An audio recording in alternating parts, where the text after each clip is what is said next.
So I'm getting a hair transplant. A hair transplant? Yup. You heard me. Okay, so we're on a break. And just to give you an update, they removed 3,800 grafts from the back of my head.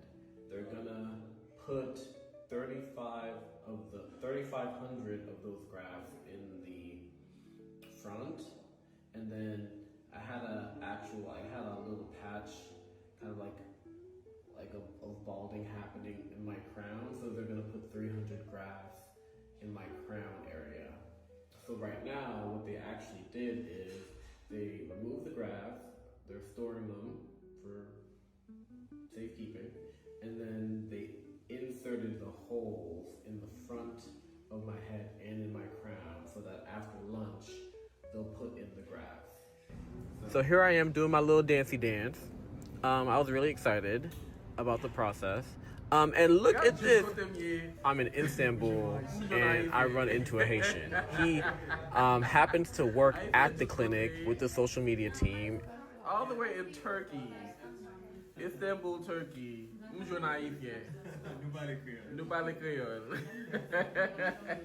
That is wild. Haitians are everywhere. Did y'all see that view? Like, Istanbul is beautiful. But anyway, up next, the reveal.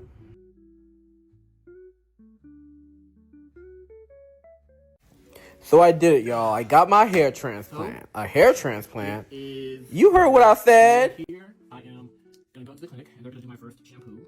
And teach me how to shampoo my head. And then I'm heading to the airport. And that's it, people. That was it. It was really smooth, really easy. They're going to remove this bandage from my head, shampoo it, and then I'll head to the airport like bareheaded. I'm really happy with the results. It's only going to get better from here. I'm swollen as fuck.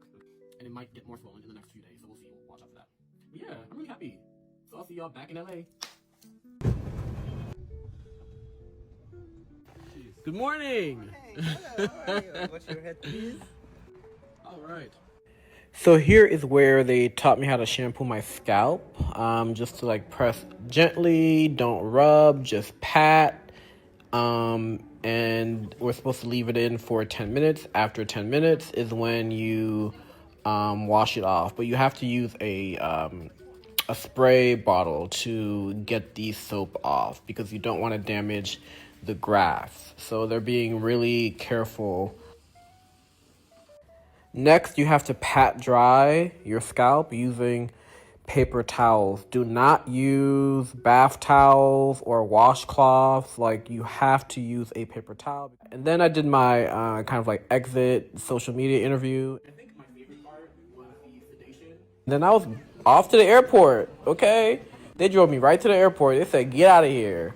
And I landed back in the US of A. I'm back.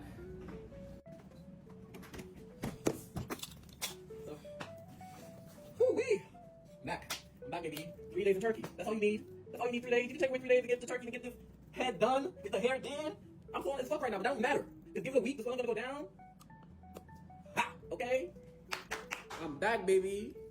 So my new hair is like all here. Like, or the hair from the back of my head, because, you know, it's really all my hair. Y'all ready for this Q&A? Let's get to it. It has officially been 1 month since my hair transplant, and here is what it looks like. Did it hurt?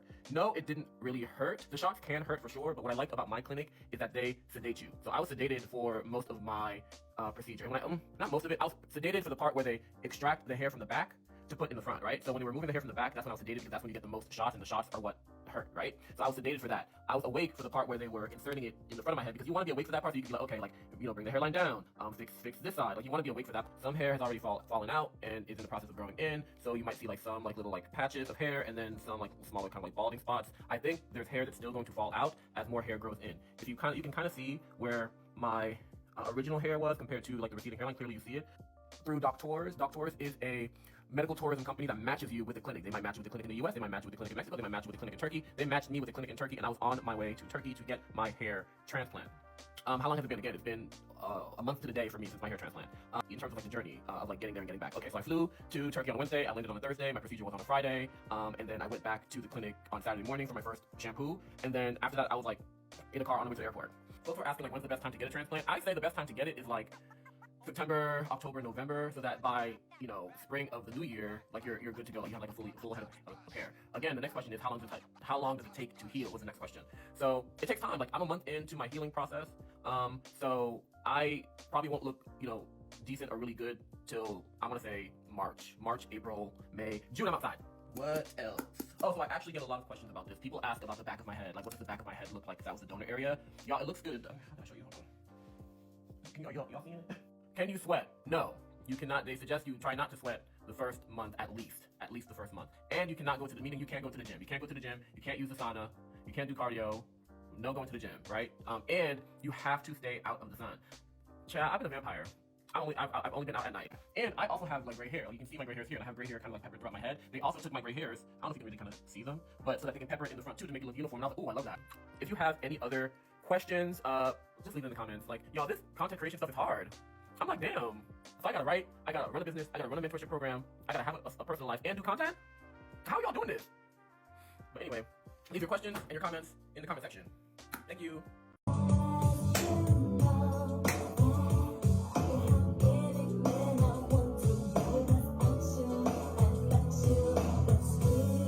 Hey y'all, welcome to episode 11 of my hair transplant journey. I'm currently at day 38. At this point, I'm in the shock loss phase where the hair has fallen out and the new hair is starting to grow out of my scalp.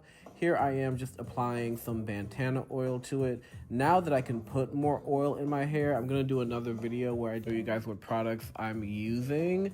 But till then, just enjoy this gym video. It's the first time I get to go to the gym. As you can see, I am very, very excited. I put on my bandana and I was out the motherfucking door, okay? So I get to the gym and I kept it pretty light. I started out stretching. I don't want to do too much because, you know, it's my first day back. Like I said, I haven't been to the gym in over a month, so I'm just trying to reacclimate my body. I get to sweat again, which feels really good. So I'm just going to focus on legs and core today. I'm really happy that I get to be back in the gym. Y'all, like, going to the gym is my therapy, and the idea that I couldn't go to the gym in the first 30 days like really was like an issue for me because, you know, mental health is very important and working out is how I stay on top of my mental health. So I'm just glad to be back in the gym, and thank you for watching, y'all. See you next time.